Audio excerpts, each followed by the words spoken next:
Bonjour, mesdames et messieurs. Vous êtes dans le Flash Info. Bienvenue. Hier, vendredi, c'était la rentrée solennelle 2018-2019 des établissements de l'enseignement supérieur de Côte d'Ivoire. Rentrée organisée par le ministère de l'Enseignement supérieur et de la Recherche scientifique en présence du Premier ministre Amadou Gon Coulibaly.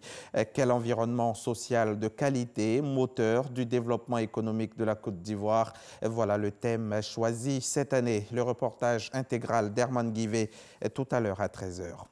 En attendant, on va s'intéresser aux activités de la première dame de Côte d'Ivoire qui a procédé hier dans la commune d'Atekoubé au lancement de la campagne de vaccination gratuite contre la fièvre typhoïde et des enfants de 3 à 15 ans. La campagne est organisée par la Fondation Children of Africa, dont Dominique Ouattara est la présidente, fondation qui donc à terme veut vacciner 10 000 enfants dans le district d'Abidjan. À 13 h, nous parlerons également financement des PME, passer de la volonté à l'acte. C'est en tout cas le fil conducteur de l'édition 2018 de la finance s'engage.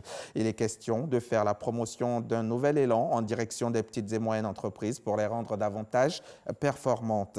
Il s'agit à terme donc de transformer durablement les PME et leur offrir des opportunités de financement. Cette troisième édition a eu lieu jeudi dernier à la CGECI au plateau en présence de notre reporter Noël Niagno.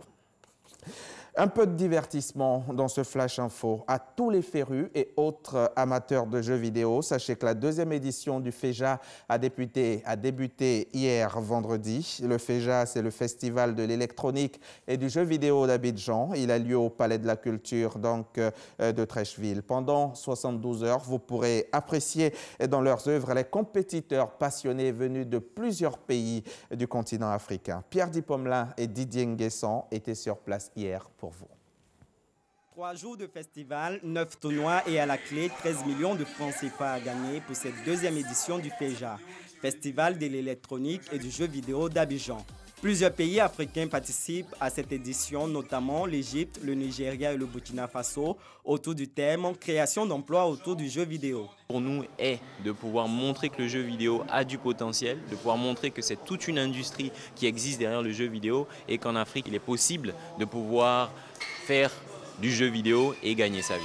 Pour l'instant, on est content de voir l'engouement des jeunes, de voir l'engouement des familles qui accompagnent leurs enfants pour venir participer au tournoi. Plus qu'un simple divertissement, le jeu électronique est devenu une véritable industrie.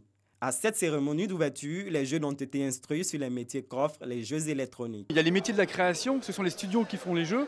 Il y a les métiers des éditeurs qui commercialisent les jeux. Il y a les métiers de la formation et de l'information.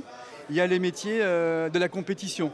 Et la création, les métiers phares, c'est programmeurs, c'est graphistes, infographistes et les game designers. Street Fighter, FIFA, Tekken ou Naruto sont entre autres les jeux retenus pour la compétition. Mes attentes pour ce tournoi, c'est d'abord de donner tout pour essayer de ramener la coupe au Burkina. Et ensuite, c'est de me faire connaître surtout. Mais on veut juste faire du bon jeu, rencontrer la communauté ivoirienne et représenter le pays. Les jeux vidéo ne sont pas nécessairement une perte de temps, qu'il y a une portée pédagogique derrière.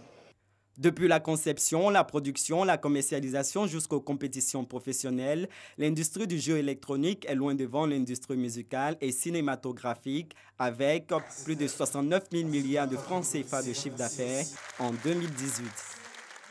Nous y reviendrons à 13 h. Avant, une trentaine de djihadistes ont été tués lors d'une opération de la force française Barkhane. C'est ce qu'a annoncé l'état-major des armées France vendredi, hier donc dans un communiqué. La ministre des Armées, Florence Parly, parle d'une action complexe et d'ampleur qui a permis de neutraliser un important détachement terroriste au sein duquel se trouvait probablement l'un des principaux adjoints de l'IAD Agali, Amadoun Koufa, chef de la Katiba Massina.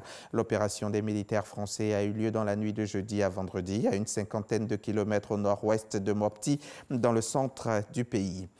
En RDC, 2 poids lourds de l'opposition ont décidé de créer une nouvelle union en vue de la présidentielle du 23 décembre prochain. L'UDPS de Félix Tshisekedi et l'UNC de Vital Kamerhe ont scellé hier soir à Nairobi, au Kenya, une alliance inédite. Vital Kamerhe se désiste au profit du chef de l'UDPS, mais sera son premier ministre en cas de victoire. Les deux hommes marchent désormais main dans la main et pour une période de 10 ans. Pour Vital Kamerhe, ce rapprochement avec l'UDPS a tout toutes les chances d'aboutir à la victoire finale à l'élection du 23 décembre 2018.